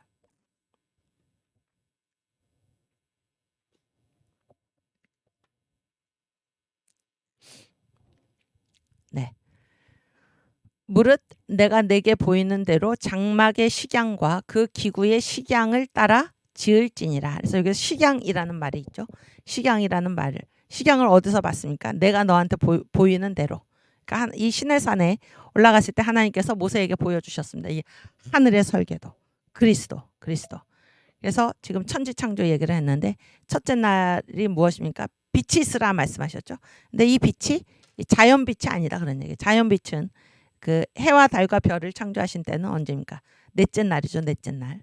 그랬을 때 이 빛이 있으라 이 빛이 무엇인가? 빛이 있으라 예수가 이 땅에 오신다라는 것입니다. 예수 천지를 지으신 천지를 창조하신 하나님께서 이 땅에 오신다. 그것인데 이 천지 창조가 왜 이 예수를 그리스도를 이 땅에 끌어내리는 첫 번째 행동이었나 하는 것을 이제 바울이 지금 해석을 하는 거죠. 바울이 그거를 얘기를 하고 있습니다. 골로새서 1장 16절 말씀.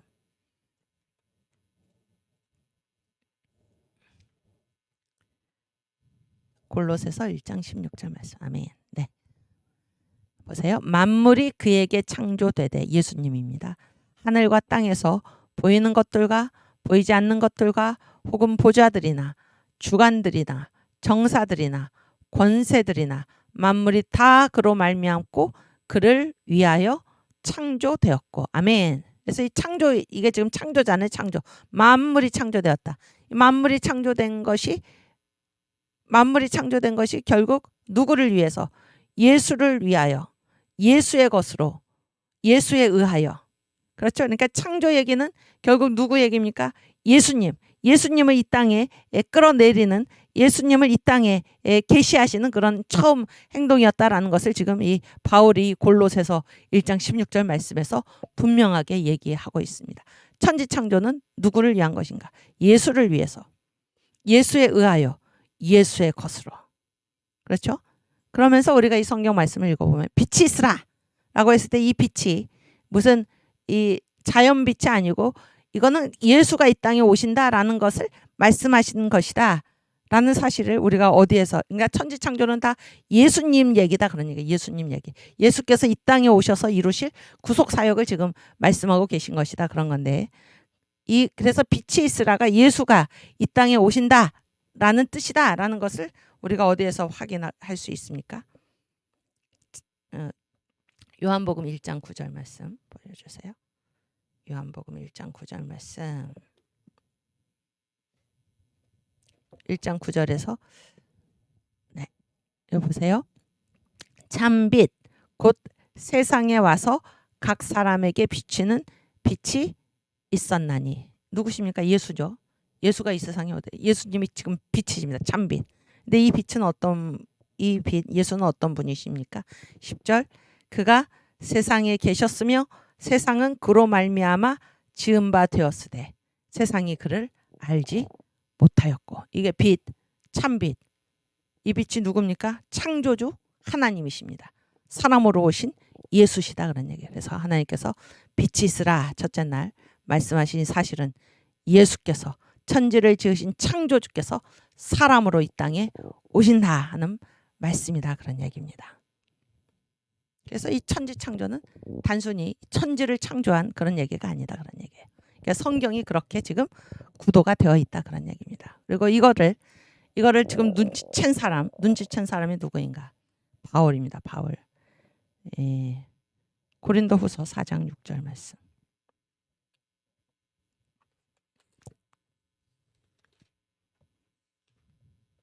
고린도후서 4장 6절.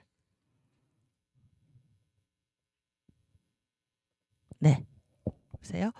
어두운 데서 빛이 비치리라 하시던 그 하나님께서, 여러분, 어두운 데서 빛이 비치리라, 빛이 있으라 말씀하신 하나님 누구십니까? 예수죠. 예수님, 창조주 하나님이십니다. 어두운 데서 빛이 비치리라, 빛이 있으라 하시던 그 하나님께서 예수 그리스도의 얼굴에 있는 하나님의 영광을 아는 빛을 우리 마음에 비추셨느니라. 아멘. 천지를 창조하신 하나님께서 사람으로 오신 분이 예수시고, 이 예수께서 이 땅에서 십자가에 죽으시고 부활하시고 승천하신 후에 영접하는 자, 곧 그 이름을 믿는 자에게 우리 마음에 어떻게 임하십니까? 성령으로 임하시는 것입니다. 어두운 데서 빛이 비치리라 하시던 그 하나님께서 예수 그리스도의 얼굴에 있는 하나님의 영광을 아는 빛을 우리 마음에 비추셨느니라. 아멘. 4절 그 위에 4절 보세요. 그럼 누가 믿지 않는 자인가? 누가 예수를 영접하는 자인가? 사탄. 그중에 이 세상 신이 누굽니까? 사탄이죠. 사탄이 믿지 아니하는 자들의 마음을 혼미케 하여 그리스도의 영광의 복음의 광채가 비추지 못하게 함이니, 성령이 우리 안에 들어오시지 못하도록, 이 빛이 우리 안에 들어오시지 못하도록 사탄이 믿지 않는 자, 예수가 들어오시지 않는 자, 영접하지 않는 자가 믿지 않는 자잖아요. 왜 믿지 않는가? 사탄이 마음을 혼미하게 했다는 거. 혼미하게 해서 이 그리스도의 영광의 복음의 광채가 비치지 못하게 했다 그런 얘기입니다. 놀랍죠, 여러분? 천지창조, 빛이 있으라, 예수가 이 땅에 오신다. 아멘. 뭐 이게 물과 물로 나뉘라가 뭡니까? 십자가에서 예수께서 십자가에 달리셨을 때 그 성전의 성소와 지성소를 그 나누는 그 휘장이 어떻게 됐습니까? 위로부터 아래로 갈라졌죠. 이거 뭐 예수께서 십자가에 죽으신다. 이렇게. 셋째 날 묻히 드러나라. 예수께서 부활하신다. 응? 넷째 날 해와 달과 별들이 있어서 주관하라. 예수께서 승천하셔서 하늘 보좌 우편에서 만유의 주로서 예수께서 직임을 맡으신다. 그렇죠? 이 모든 것. 다섯째 날이 무엇입니까?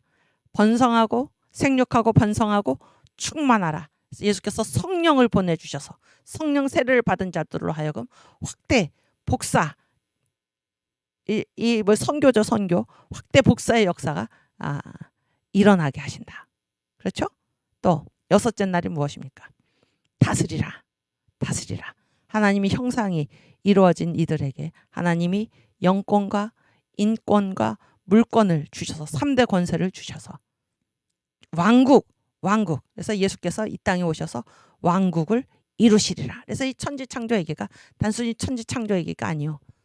하늘의 설계도가 이 땅에 임한, 하늘의 그리스도를 땅으로 끌어내린 첫 번째 사건이 바로 이 천지창조다 하는 것입니다. 그래서 이 모든 것이, 다시 한번 이거 말이 길어졌는데 정리를 해서 얘기를 하면은, 성경은 무엇인가? 성경은 모세가 쓰고, 이 모세오경이죠. 모세가 쓰고 누가 해석을 했나? 바울이 해석을 한 것인데, 둘 다 어떻게 그렇게 할 수 있었나?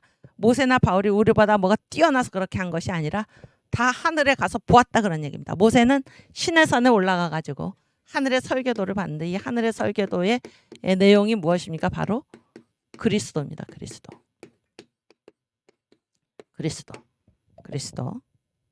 그래서 이 모세가 시내 산에 올라가서 하늘의 설계도를 보고, 아까 읽었죠? 출애굽기 25장 9절에 내가 너에게 보이는 대로 그 식양을 따라서 만들어라. 식양, 설계도가 있다 그러는 게 설계도.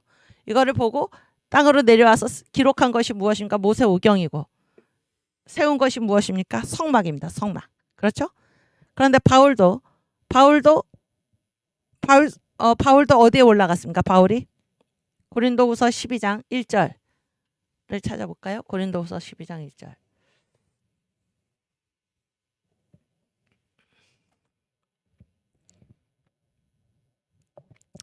네, 무익하나마 내가 부득불 자랑하노니 주의 환상과 계시를 말하리라. 자기가 뭐 자기란 말을 여기 안 하지만 주의 환상과 계시를 내가 말하겠다 그런 얘기예요.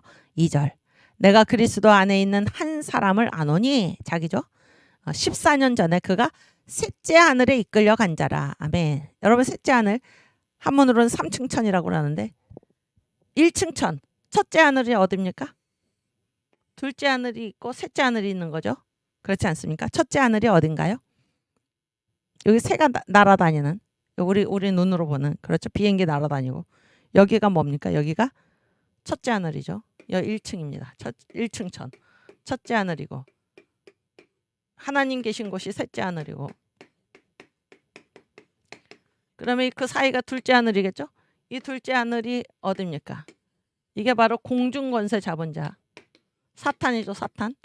사탄이 공중권세를 잡고 있어서 이게 우리와 하나님 사이에 이 공중권세를 지금 누가 장악하고 있습니까? 예수님 그러셨죠. 공중권세 잡은 자. 사탄.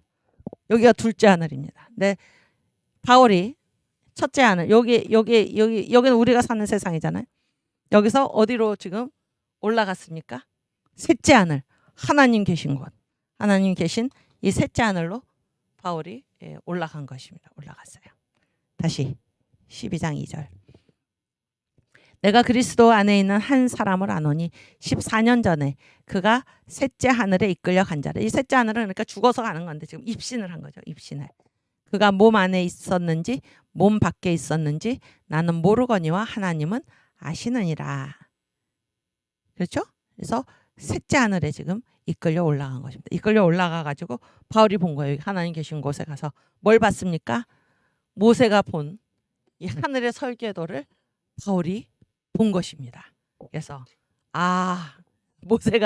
모세가 이걸 보고 내려와서 이렇게 모세오경을 그렇게 썼구나라는 것을 알게 된 것입니다. 그래서 모세가 이 하늘의 시나산에 올라가서 하늘의 설계도를 보고 내려와서 쓴 것이 모세오경이요 지은 것이 성막이라면은 바울 역시 하늘에 올라가서 이 하늘의 설계도 그리스도를 보고 내려와서 쓴 것이 무엇입니까? 바울서신 열쇠관이요 지은 것이 무엇입니까? 교회론입니다. 교회 아시겠죠? 이게 이제 성경의 구도인데 그래서 성경은 무엇인가? 모세가 기록하고 바울이 해설한 것인데 그런 얘기예요. 근데 성경의 전체 주제는 무엇입니까? 예수 그리스도요. 그래서 이 하늘의 설계도를 본 자는 반드시 이 설계도를 어떻게 하려고 합니까? 이 땅에 끌어내리려고 하는 것입니다. 끌어내리려고 하는 것이고 이 하늘의 설계도가 처음으로 이 땅에 임한 그 사건이 무엇인가? 바로 천지창조다 그런 얘기입니다. 천지창조고 창조고 이 모든 것의 이 완성계시가 무엇인가? 지금 사도 요한도 역시 아까 우리가 요한계시록 4장에서 읽었지만 어디로 올라갔습니까? 이리로 올라오라. 그래서 3층 천에 올라간 것입니다. 하나님 계신 곳에 올라가서 거기에서 이제 이 하늘의 설계도 무엇을 본 것입니까? 예수 그리스도 새 예루살렘을 지금 사도 요한이 보게 된 것입니다. 그래서 이제 그런데 이 설계도라는 거는 이 설계도를 끌어내린 게 지금 천지 창조잖아요. 그럼 설계도는 이 천지를 창조하기 전에 설계도가 있었나요? 창조한 후에 설계도가 있었나요? 창조 전이라는 것입니다. 창조 전. 우리가 보좌 얘기를 하고 있는데 모든 것이 하늘에서 이미 결정된 이후에 그것이 땅에서 이루어지는 것입니다. 하나님께서는 설계도를 가지시고 그거에 따라서 지금 이 역사를 창조하시고 섭리하시고 통치해 나가시고 설계도대로 우리를 어디로 이끌어 가시는 것입니까?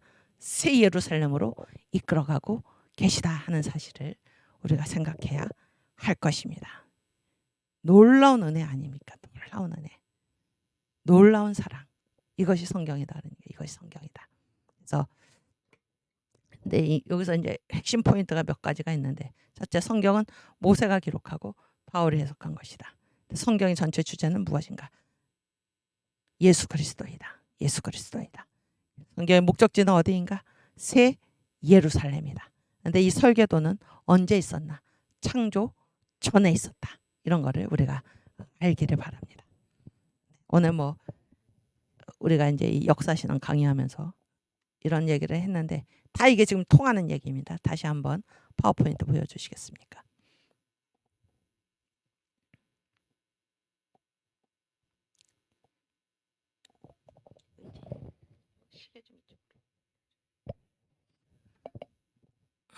그래서 여기 선택받음의 근거는 이스라엘에게 있지 않고 하나님이 택하셨는데 이 성경을 알자에 보면 이 모든 것이 지금 무엇입니까? 하나님의 설계도가 있다 그런 얘기예요. 하나님의 설계도대로 주님께서 지금 이 역사를 구원으로 이끌어가고 계신다 하는 것을 우리가 생각해야 할 것입니다. 하나님의 절대 주권입니다. 하나님의 절대 주권. 오케이. 그 다음 세 번째. 선민의 고난. 그래서 선택받은 백성인데도 고난을 당한다 이런 얘기예요. 이 고난까지도 뭡니까? 하나님의 주권에 있는 것입니다. 그래서 하나님께서 고난을 허락하시는 것입니다. 하나님께서 그분이 이끄시는 우리를 다 이끌어서 새 예루살렘으로 데리고 가시기 위해서 주님께서 고난도 주시고 그런 얘기예요. 택한 백성이라도 고난도 주시고 그래서 하나님의 역사를 악한 사람도 악한 날에 적당하게 쓰시면서 주님의 역사를 주님이 이끌어 가시는 방향으로 이끌어가고 계신다 그런 얘기입니다. 선민일지라도 고난 당한다 그런 얘기예요. 하나님이 그렇게 예정하셨다 그런 얘기입니다. 이사야 36장 10절 말씀.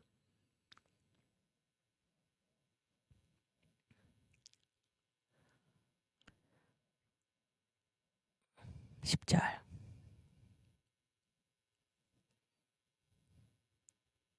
보세요. 내가 이제 올라와서 이 땅을 멸하는 것이 여호와의 뜻이 없음이겠느냐. 여호와께서 내게 이르시기를 올라가 그 땅을 쳐서 멸하라 하셨느니라. 이게 누구의 말인가요?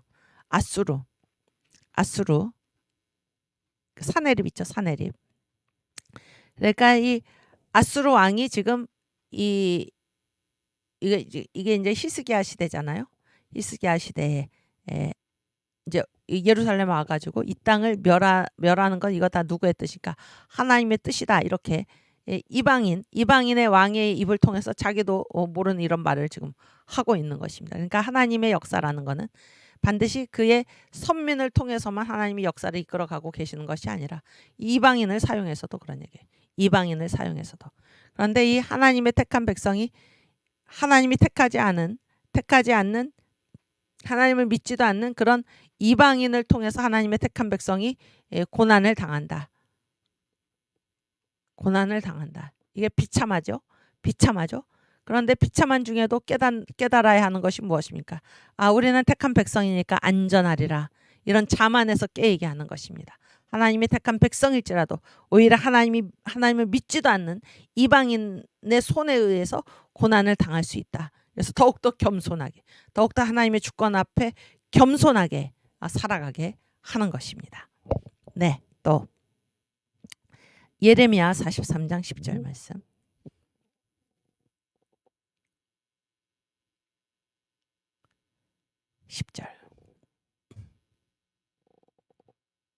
네. 그들에게 이르기를 만군의 여호와 이스라엘의 하나님이 이같이 말씀하시되 보라 내가 내 종 바벨론 왕 느부갓네살을 불러오리니 그가 그 보좌를 내가 감추게 한 이 돌 위에 두고 또 그 화려한 장막을 그 위에 치리라. 보세요. 하나님께서 지금 바벨론 왕 느부갓네살을 뭐라고 부르고 계십니까? 내 종이다. 내 종. 그러니까 하나님은 이 느부갓네살은 뭐 하나님 믿지도 않는 이방 왕이잖아요. 그런데 뭐라고 부르십니까? 내 종이다. 그러니까 이 세상의 모든 역사는 우리 주님께서 주관하고 계신다. 하나님이 다 쓰고 계신다 그런 얘기예요. 반드시 이스라엘 택하신 백성만이 하나님의 종이 아니고 바벨론 왕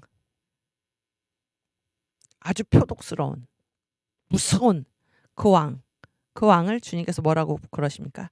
내 종이다. 하나님이 쓰신다 그러니까 하나님이 그를 통해서도 하나님의 역사를 지금 이루고 계신다. 이런 사실을 지금 말씀하고 있는 것입니다. 또 예레미야 27장 8절과 17절. 8절. 여기 보세요. 오케이. 나 여호와가 이르노라. 하나님 말씀하시는 거예요.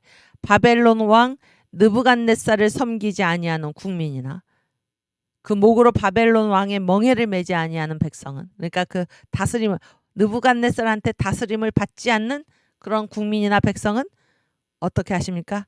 하나님께서 그의 손으로 진멸시키기까지 칼과 기근과 연병으로 벌하리라. 그러니까 이방 왕이잖아요. 하나님을 믿지도 않는 이방 왕인데 심지어 어떻게 하라고까지 명령하십니까? 섬기라. 그를 섬기라. 바벨론 왕 느부갓네살을 지금 섬기라. 그 왕의 멍에를 너희가 메고 살아라. 이렇게 주님께서 말씀하시는 것입니다. 택한 백성일지라도 하나님이 지금 전체 역사를 주도하고 계시고, 하나님이 역사를 주도하고 계심에 있어서 이 선민뿐만이 아니라 이방의 왕이니까 뭐 괴수 중에 괴수 아닙니까? 그들을 통해서 내 종이라고 부르시면서 순종하라 이렇게 말씀하고 계시는 것입니다. 아멘. 역사는 도덕이 아니고 역사는 하나님의 절대 주권, 하나님께서 그분의 설계도대로 그분의 뜻대로 운행하여 가신다라는 사실을 우리가 여기서도 확인할 수 있는 것입니다. 17절 말씀. 27장 17절. 그 밑에. 네. 너희는 그들을 듣지 말고 바벨론 왕을 섬기라. 예레미야가 계속 여기서 바벨론 왕을 섬기라. 이때 뭐 애국자들, 시오니즘을 가진 이 사람들은 무엇입니까?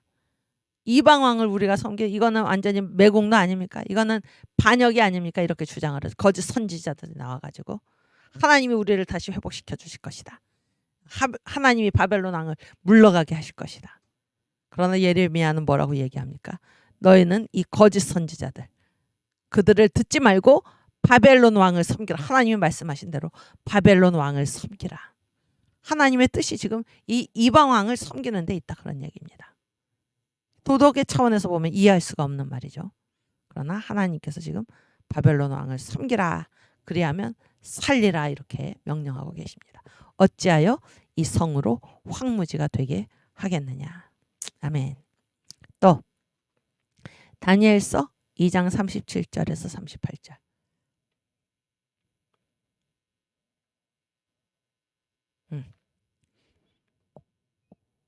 그래서 지금 이게 뭔가 하면 다니엘이 느부갓네살 왕의 그 꿈을 해석하면서 하는 말입니다. 해석하면서. 근데 이 느부갓네살 왕을 하나님께서 어떻게 쓰십니까? 왕이여, 왕은 열왕의 왕이시라. 이게 제국이죠, 제국. 여러 나라를 지금 다스리는 것입니다. 그래서 황제죠, 황제. 열왕의 왕이시라.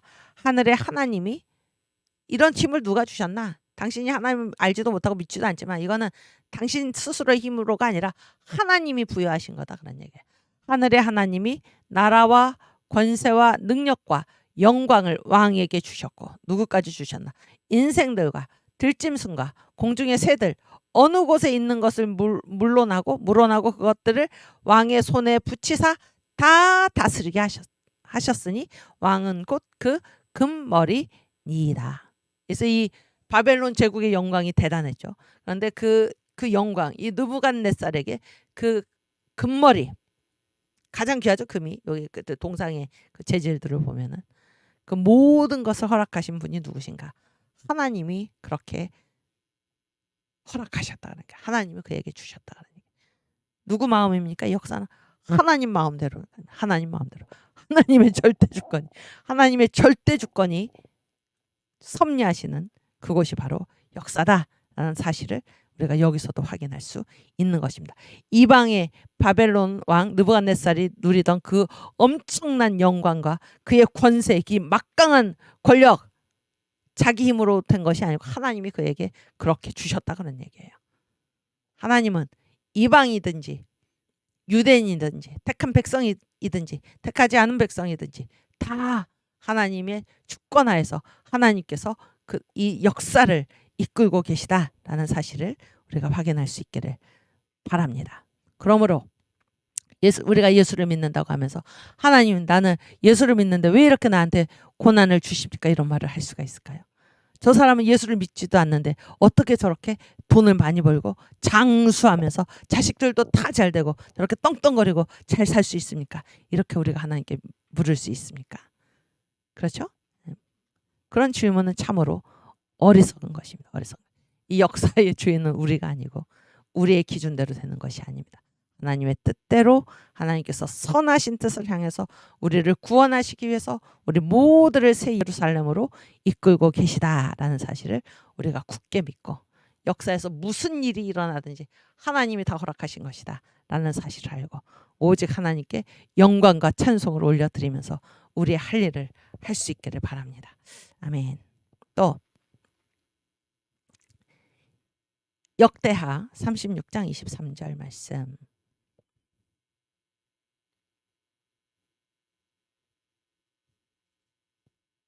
이 23절? 네네. 보세요. 바사왕 고레스는 말하노니. 그래서 여기 그 신상 있죠? 이 머리는 금이요. 이 가슴 어깨와 가슴은 뭐예요? 은이죠, 은. 여기에 해당하는 게 이제 메데 바사고 고레스죠, 고레스. 예, 바벨론 느부갓네살 시대가 끝나고 지금 고레스입니다. 고레스. 바사왕 고레스가 말하노니 하늘의 신 여호와께서 세상 만국으로 내게 주셨고, 고레스가 아는 거예요. 이방인인데 아는 것입니다. 그래서 자기의 권세를 누가 줬나? 하나님이 주셨다는 걸 지금 아는 거예요. 누가 가르쳐 줬을까요? 다니엘서를 가지고 있는 유대인들이. 이 고레스 메데바사 연합군이 바벨론을 공격하여 들어왔을 때 저항하지 않고 순순히 그들을 맞아들인 사람들이 있었으니 바로 누굽니까? 다니엘서를 알고 있는 유대인들입니다. 유대인들. 그러니까 고레스 굉장히 놀랐죠. 너희들은 왜 저항하지 않느냐? 오실 자가 오셨군요. 우리는 이미 알고 있습니다. 다니엘서에 이렇게 적혀 있습니다. 고레스가 너무나 감동을 해가지고, 그렇죠? 너무나 감동을 해가지고 이들을 돌아가게 하라. 돌아가게 하라 이렇게 선포하는 것이죠. 바사왕 고레스는 말하노니 하늘의 신 여호와께서 세상 만국으로 내게 주셨고 나를 명하여 유다 예루살렘에 전을 건축하라 하셨나니. 이런 선한 왕이 나타날 것이다 라고 지금 다니엘서에 이미 예언이 되었던 것이고 고레스가 그걸 보고 너무나 감동을 한 것이죠. 그래서 지금 이렇게 선포하는 것입니다. 너희 중에 무릇 그 백성된 자는 다 올라갈지어다. 너희 하나님 여호와께서 함께 하시기를 원하노라 하였더라. 이방 왕 고레스가 하늘의 하나님께 영광을 돌리면서 이런 선포를 하고 있는 것입니다. 하나님은 누구든지 쓰십니다. 누구든지. 이방 왕이든지 누구든지 하나님께서 동원하셔서 그의 역사를 이끌어 가고 계십니다. 하나님이 말씀하신 대로 정확하게 설계하신 대로 정확하게 한치의 오차도 없이 당신의 역사를 이끌고 계심을 우리가 믿어야 할 것입니다. 아멘.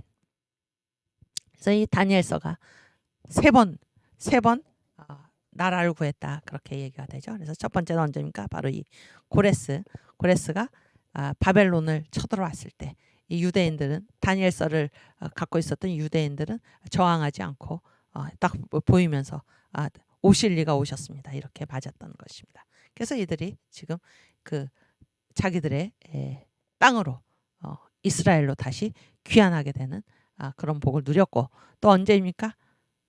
헬라, 이 메데바사 다음에 뭡니까? 배죠. 배는 노시오, 헬라요. 그러죠? 알렉산더요. 그렇죠? 표범이요. 헬라가 이제 이 알렉산더가 이 페르시아를 쳐들어왔을 때 또 이 유대인들 다니엘서를 가지고 있었던 이 유대인들이 뭐라고 그랬습니까? 오실 리가 오셨습니다. 당신 이름이 당신의 이 나라 이게 다 여기 기록되어 있다. 그러니까 알렉산더가 너무나 감동을 해가지고 이 히브리 유대인들이 가지고 있었던 이 히브리 성경을 어떻게 했습니까? 헬라 말로 이제 번역하게 한 것. 그것이 바로 70인역 아닙니까? 다니엘서가 또 한번 이렇게 구한 것입니다. 이 유대인들을 구했고 또 이 다니엘서가 위력을 발휘한 때가 언제입니까? 바로 그 로마의 티토스 장군이 이제 예루살렘에 쳐들어왔을 때 유대인들이 막강하게 저항을 했죠. 죽기까지 다 저항을 했습니다. 그러나 이들에게 저항하지 않는 사람들이 있었으니 다니엘서를 알고 있었고 오순절 성령 세례를 받은 그들은 뭐라고 그랬습니까? 오실 리가 오셨군요. 그래서 이 티투스 장군이 이들을 다 데려다가 로마까지 데려다가 이들을 어떻게 했습니까? 다 풀어줘서 이들이 이제 이 흩어진 유대인이 되어가지고 유럽 전역에 이들이 가서 이제 살게 되지 않았습니까? 이 다니엘서가 마지막 위력을 발휘할 때가 이제 우리 손에 주어진 것입니다.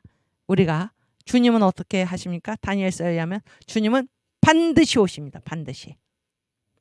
그래서 주님이 오셨을 때 깜짝 놀라면서 그런 것이 아니라 오실 리가 오셨군요. 오실 리가 오셨군요. 네. 시간 지났네요. 오케이. 여기까지 하고 우리 주기도문 하고 마치겠습니다. 하늘에 계신 우리 아버지여, 이름이 거룩히 여김을 받으시오며 나라의 임하옵시며 뜻이 하늘에서 이룬 것 같이 땅에서도 이루어지이다. 오늘날 우리에게 일용할 양식을 주옵시고 우리가 우리에게 죄 지은 자를 사하여 준 것 같이 우리 죄를 사하여 주옵시고 우리를 시험에 들게 하지 마옵시고 다만 악에서 구하옵소서. 대개 나라와 권세와 영광이 아버지께 영원히 있사옵나이다. 아멘. 네, 감사합니다. 우리 다음 주에 반갑게 다시 뵙겠습니다.